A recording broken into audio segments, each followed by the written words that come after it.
Uda honetan, zoriontasunaren 4 hormonak gehitu gure badozuez, bat, ekintza fisikoa egin, 2, naturan, 3, lagunekaz edo familiagaz da, 4, helburu bategaz. Familian gozatu naturaz, eta aldala gozarazi naturari zaborra bilduz. Ondo pasa oporrak! Euskal kulturak honetan lagundu egiten gaitu.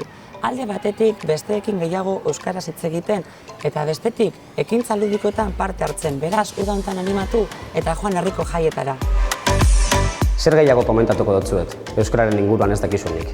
Dakizuen moduan, euskara, Euskal Herrian dekogun altxorrik preziatunetako bat da, eta hau mantendu nahi badugun ezinbesteko da gure artean euskaraz hitz egitea. Bai ikastetxe, etxe, kale eta dozein lekutan. Eta altxorren inguruan hitz egiten jarraitzen badugun.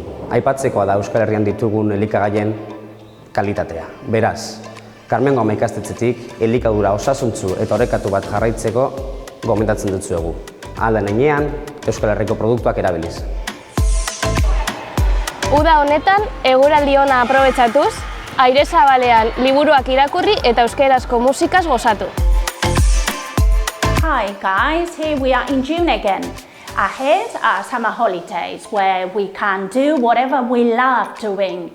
But do not forget your English. Try to read, try to watch TV and try to speak whenever you've got the chance. See you in September.